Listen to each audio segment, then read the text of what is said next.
Hi, Andre. Thanks so much for joining us in the sports here. It's really good to chat to you in England, where you're currently doing well at Essex. First question, Brown Lara. You obviously did well against him when you were representing South Africa. What contributed to you to basically having his number? Really good record against him. It's just weird enough. Maybe my action didn't suit him, but also maybe because I were able to take the ball away from around the wicket for him. He Yeah. walked quite across quite a lot, and then everybody always said I had a devil wrist, and then I could bring the ball back because I had a really strong wrist from around the wicket, and it sort of made him feel uncomfortable. Sure. So I think that worked in my favour, possibly just because I was slightly different action.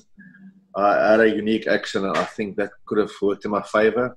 And also, I got him out a few times, but he was 199, he was 120, so it took you a long time to get him sometimes. But yeah, I'm quite pleased. I was fortunate enough to get him out so many times.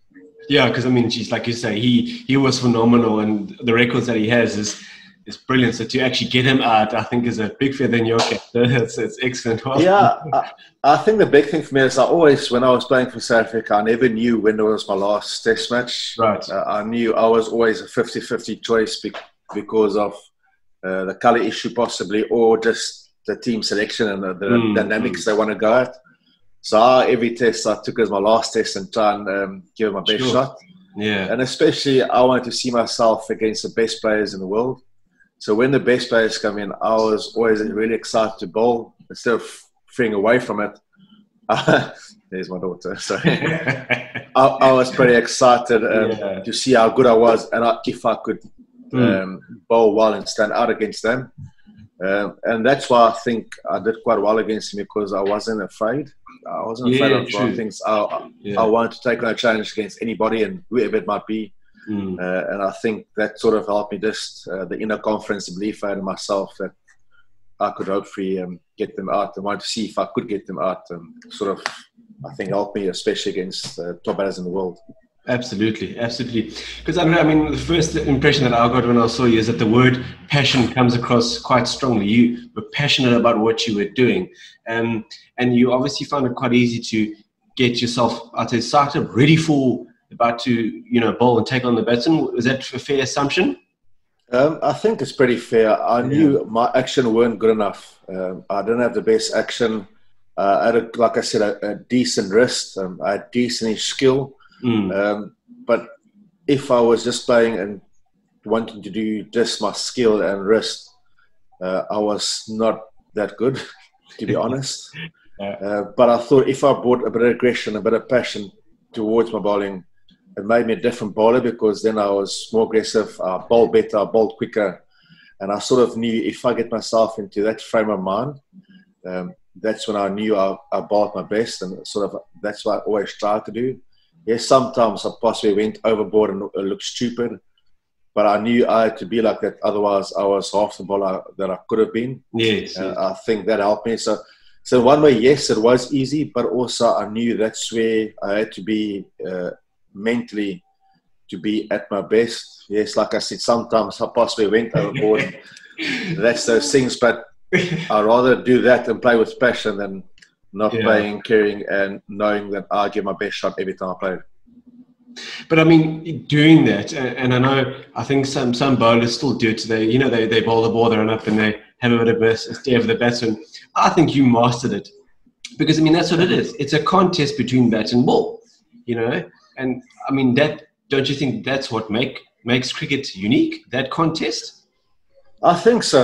It is. The bowler's got a cricket ball in his hand. The batter's got pads, gloves, everything. So what else can a bowler bring to it? And that's why I thought the aggression is part of it. Like I said, yes, I like the staring, and sometimes I would have said words and I wouldn't even be able to tell you what I said, as in the pure heat of the moment. But I think that's probably when I was at my best. And it's also like everybody don't want to see robots. They want to see characters. I thought I brought something different to South Africa, and a bit of characters. And these days it's pretty hard. The rules have changed a lot. Yeah. The umpires are quite strict on you, so absolutely, you have to be quite careful. And there's a lot more people watching, and are you respected? And I still respect looking back, I did a lot of things where I shouldn't have done and possibly swore too much, and that's one of those things. But I was always going to be on the borderline of going over or not, of being in trouble or not. And yes, you are going to make mistakes, but like I said, that was the best for me as a cricketer, and the best I could give South Africa. So I'd rather do that than being just a stereotype, boring. That's true, because when you medium-paced bowler. Yeah. No, I absolutely agree with you, because it makes me think of the time South Africa were playing England. You know, a few years ago, Rabada bowled out Joe Root, and he sort of ran across, and I think there was a bit of a shoulder bump. But he was obviously psyched up, and he's obviously worked hard to get the wicket, but he got into trouble. And I sort of thought, well, it's jolly interesting where the game is going, because, I mean, he's worked jolly hard to get a bloody good batsman out, and he's been punished for a celebration. So, I don't know. So the spirit of cricket, it's that's always a tough one to look at. But yeah, the game. It is a 50-50 call, and possibly yes, the contact could have been avoided. Yeah. But I felt really sorry for him, because if you work so hard to get a batter and you show a bit of passion and excitement to get a wicket that you earned and worked for, and you can't show that anymore, it's bloody disappointing, because that's what people love seeing: guys working hard and celebrating their hard work. Absolutely. And these days now, you got to be so careful what you do and see and say, and you can't think of it. You working on trying to get a batsman out, then you got to think about, if I get him out, please don't celebrate too much, because that might be wrong. It becomes a bit tricky for guys. So you do feel sorry for them. So hopefully they can get a good balance eventually, where they can allow the characters to come out a little bit more, because I think that's what cricket fans and people quite enjoy, is characters and different. Like Ben Stokes is a character. He plays brilliantly. He plays with passion. There's a lot of guys around the world that plays like that. But hopefully they can find a medium balance or good balance, so they can allow some characters to come back into the game. No, that's true. That's true. But Andre, before you joined Essex, obviously you focused a bit on coaching. What was sort of the idea, or what made you feel like, I actually want to pursue this coaching role now, specifically bowling coaching? This is going to be a very interesting story for you. So I was coaching at Eastons for about three years. Yeah. Then I coached a bit at Tikkies, also a little bit. But okay, I started coaching at Tikkies first. Let's go there. And then went to Eastons for 3 years. Then I started coaching with the National Academy, and I helped with the National Academy for a year. And then I sort of stopped coaching. I went into working as a marketing manager for Nashua. Oh, wow. For a few reasons. Once again, very difficult as a white guy to sometimes get good coaching jobs. You can coach at club level, but from coaching franchise cricket, almost semi-professional, then coaching in a National Academy, and then coaching a club side, it's really hard to drop your standards that low, kind of thing, and no disrespect to them, if that makes sense. And then sort of I started working. Still were involved with the Titans quite a lot. My best friend, Peyo Barra, still works there, so I still were involved with them. Did their marketing, did events and all those things. And I played for Essex in 2004, 5 and 6, or 5, 6, 7, thereabouts, somewhere. And the coach, or the captain at that stage, was Ronnie Arani. And he became the director of cricket. And me and Ronnie's always been friends, and always stayed in touch. And he touched base with certain players that he wanted to sign from South Africa for Essex, and see what my thoughts are. So we always stayed in touch, and he got my thoughts about certain players I wanted to sign. And then he said this opportunity in 2018, actually the coaching job was available. Sure. He said, apply, see what happens. And I said, it's a big risk, but I love cricket with a passion, especially bowling, and I wanted to be involved in it. And unfortunately, the opportunities weren't quite ready in South Africa yet. And this came along. So I applied for a job in 2018, and I didn't get the job. Demi Mascarenas got it. And then 2019, he just suddenly decided he didn't want to have the job anymore. Okay. Sure. Ronnie phoned me again, said apply for the job, and somehow it went good. And luckily, Anthony McGrath, the head coach at the moment, was quite happy with how the interview process went. And opportunity came along, and I thought it's a big risk, possibly coming over. But it's opportunity for me to be involved in cricket, give the knowledge and experience I've got back to a club that actually looked after me when I was playing for them. It was a really nice club, a very family-oriented club. And I thought, why not? Let's see how it goes for the first year. And 2019 was a pretty good year for us. We won the Vitality Cup and the championship. And then it works quite different. I was on probation period for 6 months, so my whole contract the first year was on probation. So it's still a ballsy decision, to be honest. And then luckily at the end of the season they made me permanent staff. Okay. So now you've got a bit of security. They can give you, like, if something goes wrong, they give you a 3 months notice. Instead of you're on probation, they can let you go any moment. So that does help a little bit. My family moved over in December of last year. My daughter started school. My wife found a nice job here. So that's good. At the moment, it's going quite well. And that's how the opportunity came along. It's just by Ronnie being the director of cricket, being in touch with him. The interview process went quite well. Everything went away, and especially the first year. Don't know if I made a big difference, but I'm going to claim it. Yeah. Definitely. Because, I mean, talking about it, I mean, you guys did well to win the county championship there. It was a proper victory. I think we played unbelievable cricket. Like the Vitality Cup, we were probably very lucky. A lot of games went our way with rain. Okay. Then we won all our games. We were quite fortunate, but on the finals day, we played the semi-final, final one day. The pitch suited our bowling attack with Simon Armour, Aaron Ninja, quite spinning, friendly, quite slow bowlers orientated the wicket, and that suited us, and it went well on the day. And we sort of, our last 7 games we had to win to get to the final and win the final, and that's what we did. Sure. Actually, funny enough, last night was the first time we lost a Vitality Cup game in a year. Wow. So, that's actually the record. So it went quite well, but a lot of luck went our way last year. Yeah, because just you want to touch on a few things there. Obviously, in England, the objective is to try and bowl a bit fuller compared to here in South Africa, where you maybe bowl just back of a length. Is that true? So that's something you focus on with your seam bowlers? Yeah, I think the nice thing is Chris Silverwood was the head coach about 2-3 years ago. And he won in 2017, he won the championship, and got him also won the Division 1 championship. And he left a really good foundation with the bowlers of what he thinks is possibly the right length to bowl and what they have to do. So for me, it was actually really easier to take over with him setting the example as the England coach at the moment. Played a big role with the bowling guys here, and left a real easy sort of process for me to take over, is by eating top of off consistently, basically eating the pad as much as possible. Luckily, all our bowlers is slightly shorter, and funny enough, it sounds silly. They're slightly shorter, they move the ball around quite a lot, skilled bowlers, but the length is typically quite full, and it's a lot easier for them to go fuller than a tall guy that has to go. Yes. His natural length is back of a length. And some of our taller bowlers that we've got about 3 on staff at the moment.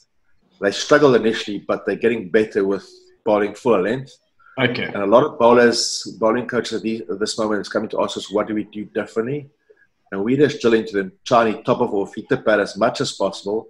And then going back of a length or normal length that you bowl in South Africa is a lot easier. To adjust your length back is a lot easier than going fuller. Yeah. And luckily these guys was pretty familiar about doing that. It's just by fine-tuning it, just being smarter with the actions, possibly understanding the actions. And I think that's where I possibly could have assisted them a little bit. Where I'm not really technical. I more look at the actions a little bit, make the actions work efficiently. Yes. Just making sure they're more consistent on their length. And that's where they've been really good. And the lucky thing is we got a bunch of young bowlers. Our oldest bowler is 27. Sure. Jamie Porter, and then the rest of the guys are all younger, 23, 21, 20, and They're hungry to learn and eager to learn. Yeah.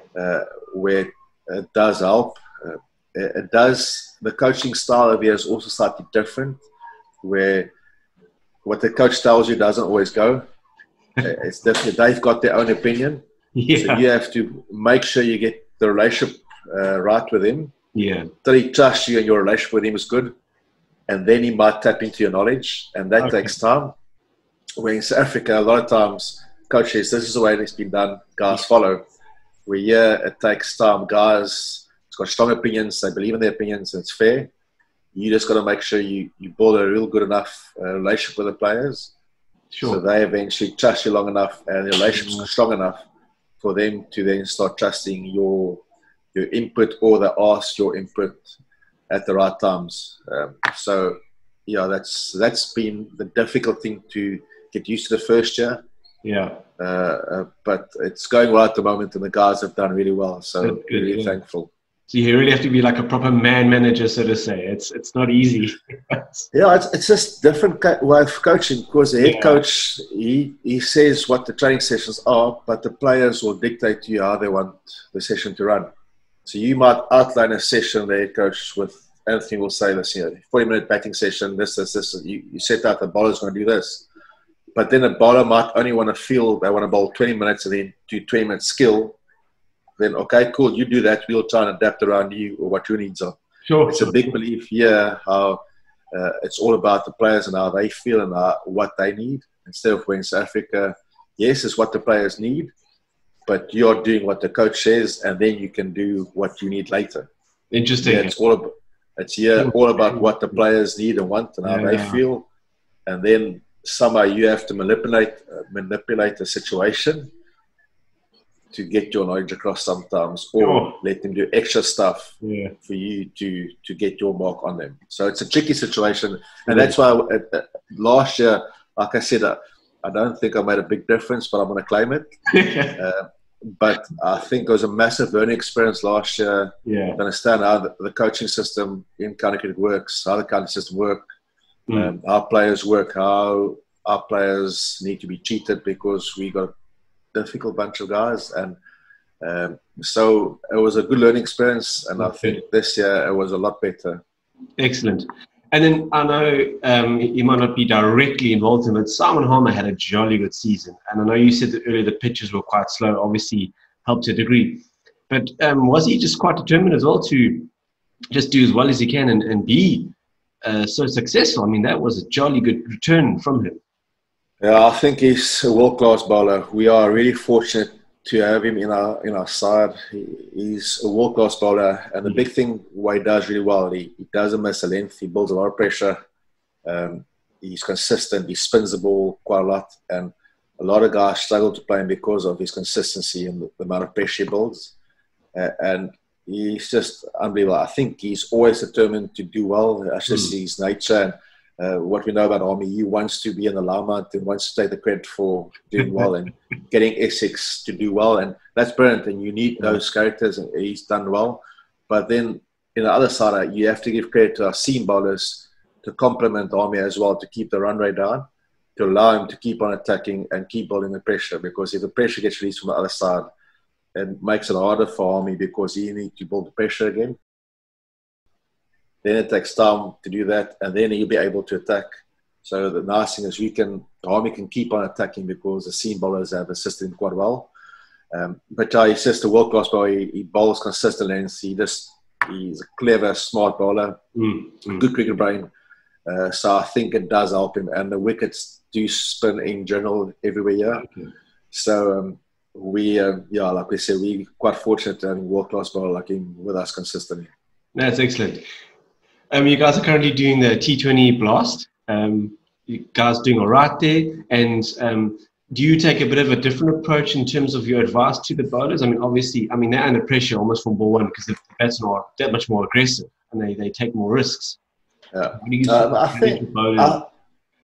think the big thing for us is we don't try and change too much, really. Our big goal as a bowling unit is trying to top off as much as often. Possibly in one-day cricket, try and go through hip height more often than too full, going stump out, because if you go too full stump out, the guys will just hit through the line. So a slightly more back of a length, South African length, and then being clear on your plans and what you want to do, especially up front, middle period, and death. We've spent a lot of time, and that was one of our focuses, to really focus on our death bowling. The couple of years before, the guys haven't been really good with death bowling, so they have been doing a lot of work on it, and it's something that people think you can just turn on to bowl death. And you have to practice it, and the guys do practice quite a lot. We're fortunate the guys are sort of accepted that thing I brought to them and said, listen, you need to practice this quite more often, and they're quite happy to do that. But then being clear on your plan, committing to your plan, and then just executing your skill properly.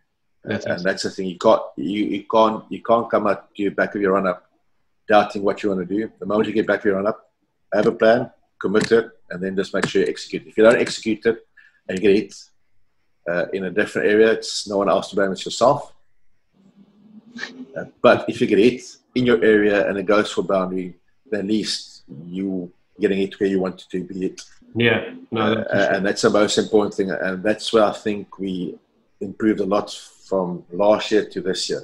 Okay. Because this year is really shorter, and it's completely different. There's like 5 championship games only, and it's only probably, I think, 12 20-20 games, where it's almost 18 20-20 games normally, and 15 championship games. So it's a lot more condensed and a lot more less time to adapt to things. Because what's happening, we're playing three 20-20 games. We played Sunday, Tuesday, Thursday, Saturday. Oh wow! And Sunday we start with a championship game for 4 days. Then we got 2, and then we got 2 days off, and then we're back into 2020. So there's no time to adjust to training skills. You have to try and sneak in time where you can. But our guys have been really good. They clear on their plans. I think last year they learned a lot. They've been watching a lot more cricket in general and plans on fields. Especially, we think at the death you can win games quite well, and then we've got a motto: be brave and take wickets always. With the batters, be brave and take chances you're here to entertain. So be brave. And at the moment, it's gone well. We've drew 1 game because of rain, then a draw game against Surrey. They needed 1 of the last ball, and the guy bowled the dot ball and drew the game. And then last night we unfortunately lost. So the next 2 games is quite important for us. If we can win them against Middlesex and against Kent over the weekend, we could be in a real good position. And then the championship over the weekend, if we win, if we win with a few bonus points, we should be touchwood in the final. Ah, excellent. Yeah, because I was going to ask you, like, how does it all sort of work out now? Because obviously everything is up and down, and we don't know what's what. So it's nice to hear that it's going to be busy, but you guys are backing yourselves. So I'm sure you guys are going to do brilliantly. Yeah, so it's gone well. So it's now been split into 3 groups: North, East, and South. So we're in a South group. So you play against six sides in the championship. So the top 3 sides in all 3 pools, they have a chance to be in the final, but then they go eventually on the top 2 points accumulated through the season. So yes, you might be top in of your pool in the South. You know, the guys will be top pool of their pool in the North and then the East, and then it goes down to who's got the most points. It's amazing how the top 2. So the top 2 then goes to the final, and it's a 5-day final at Lord's. Yo. That is funny. Yeah, so it's going to be quite special. It's amazing how we've had to adjust with everything in terms of this whole virus, but it's good that they've looked to get cricket up and going. It's jolly important. Yeah, it's strange, the rules that you have to go through the whole time. Every 6 overs, the ball has to be cleaned. Oh, wow. Guys are not allowed to touch other, like if you have a short leg fielder, they're not allowed to touch his helmet. He has to go pick his helmet up himself, or the 12th man have to run on the whole time and give the guy his helmet, take the cap off. You have hot meals during 4-day cricket. You only can have cold meals, and you have to pack lunches. You have to bring your own water bottles. So it's a lot more complicated, a lot more. Got some cricket. it's quite thankful, and it's quite different to play, but apparently there might be opportunity on Saturday that they might allow 2,500 people to come and watch at the Oval. So there's like televised games where a game played in the morning and a game played in the afternoon, so they might allow 2,500 people to come watch at the Oval. But just different times and different ways of playing. You're not allowed to shine the ball, so it is interesting, but it makes it quite we're just thankful that we got some cricket. That's good for us. No, brilliant. Well, Andre, just talk about a bit about your career at the county championship, and I think you had a great time there, because I think you just took just over 1,000 wickets in your time there. I could almost refer to as your cup of tea then, wasn't it? The county championship. Yeah, I think I did okay. It is different coming from South Africa and bowling like the full length in general. Yeah. But yeah, I enjoyed it. I played for some really nice clubs. I played for Northampton initially, where Kepler Wessels was the coach, and he gave me opportunity to get the experience of playing county cricket, and I'm really thankful for that. And then I had the fortunate then straight after I was playing for South Africa, and a lot more opportunities came along to play as an overseas player. Played for Essex, and then I signed a compact deal for Surrey. So yeah, I enjoyed my time here. It's been good. Good cricket, tough cricket, long cricket, and as a bowler, it's pretty hard on your body. But you learn a lot about yourself. You learn how to be ready for games. You learn your action better. You learn the important things sometimes, I think, about bowling, instead of the skill factor and what length you have to bowl, but how to look after your body, when to rest, what to eat, makes a big difference. And that's what you pick up here in the county circuit. No, that's excellent. That's good. Because I just want to talk about something that I always find interesting. You know, you get a youngster and he's quick, like he's gas, he's fast. Do you say to him, all right, mate, keep going, try and bowl as fast as you can? Or do you say to him, slow down a bit, let's get more accurate, and as you get older, let's try and pick up the pace again? What do you think is the right way to handle that? Bowl quick. Pace is the most important thing. If you can bowl quick the whole time, and consistent, and the big thing for me is, yes, you can bowl quick, but you got to bowl quick consistently.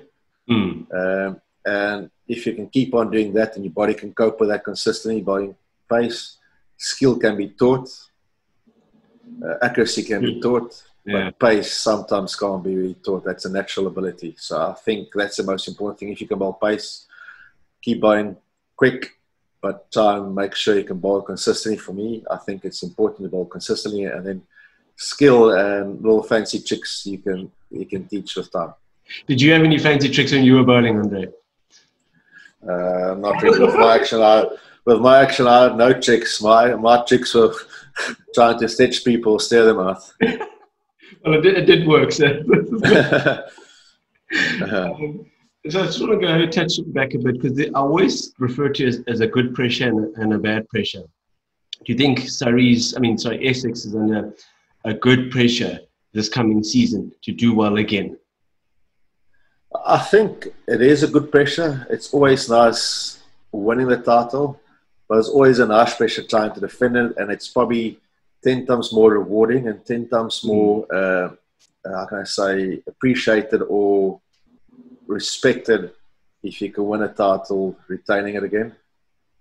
I think that's where we're quite fortunate. Our guys are really hungry to keep on winning titles.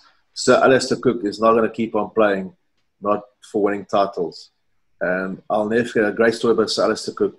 He's probably the calmest person you can meet. And on the last day or second last day of last year, when we were trying to win the title against Surrey, I walked with Sir Alastair Cook to the ground, and I've never seen him that nervous ever. And he said he's so nervous because he didn't retire of international cricket not to win titles, and he wanted to make sure he's there to make sure he wins us the title. And that speaks a lot of where we're at as a club, where our players are at, and that's our belief. We've got an unbelievable belief we can win from any situation, and we have been doing it this season and last season, coming back from situations that we shouldn't be winning games, and we win. So I think that's the nice thing of these bunch of players, and we're thankful our players are like this, and hopefully continue for a long time. So what do you call Alastair then? Cookie. Cookie or the chef? The chef. The chef. He's a good man. It's amazing. He's such a humble and brilliant guy to have around. We never call him sir. If you take the mickey out of him, we call him sir. But the rest of the time, we call him chef or just Cookie. He's a really brilliant guy. And our youngsters are very fortunate to have him around and be able to tap into his knowledge, especially with batting. We've got a few young batters coming through that can tap into his knowledge. And then our young bowlers can also tap into his knowledge, because that's when you're going to get the most advice is from a batter. Yeah. As a bowler, your best friend has to be the batters, because they give you feedback on what they're thinking, what to do about you. So we'd be really fortunate to having him around. No, excellent. And let's chat a bit about the country that you're currently in, England. I mean, I don't need to say anything of James Anderson, enough said. Stuart Broad's doing well. But they seem to be in such a good space at the moment. And I'm talking about all formats, Test crickets, ODIs and 2020s. Has it sort of been your thoughts? Has it sort of been a thing that they've been aiming towards, after the World Cup win, to keep maintaining that? And then they're not just riding on the fact that they won the World Cup. I think that just the way they think about things is pretty clear, and they know what they want to do. Okay. And it's a long thought process on knowing that they played young players during the World Cup and the build-up to the World Cup. They played certain young players that they identified to focus on for the next World Cup already, if that makes sense. Yeah. So yes, they won the World Cup, but they already started to identify the players that they were focused on to assisting to win the next World Cup already. So this their process and their thought process of planning ahead have been really good. Chris Silverwood is a really astute coach, and he'll continue with that. Owen Morgan is motivated to stay to the next World Cup, and he's got the experiences in how they did for this World Cup. And they're all rubbing shoulders the whole time.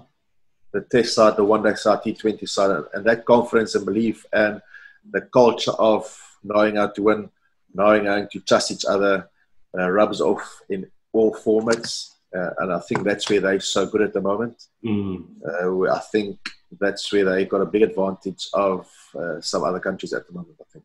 Absolutely. It's going to be interesting to see what happens with the Test Championship, with India doing so well. Australia, you can never write them off. England are going to want to win it. And I think that's a three-way tie there. Those are going to be your top three. Once the Test Championship is sort of finished, it's going to be one of those three. That's my thoughts. So yeah, I think so. It's very true, but it's like also the guys who play well away from home in Test cricket is the guys that you will probably be close to winning it, because most Test sides are good at home. The guys who adapt to conditions away from home and play good cricket and consistent cricket away from home is the guys I think will be right up there to win the Test Championship. Interesting times, very interesting. Yeah. But I know it's been really good to chat to you. Thank you so much for your insight, and I think it's exciting times for you. I think you're going to just continue to grow, and I think Essex is going to grow as well, just the way you go about things and how determined you are. So it's excellent. It's really, really good. Thanks very much, Ryan. Thanks very much for having this interview. It's quite nice to speak to people back at home. Yeah. Okay, thanks, Ryan. Keep on. All the best. Okay, cheers, man. Bye-bye.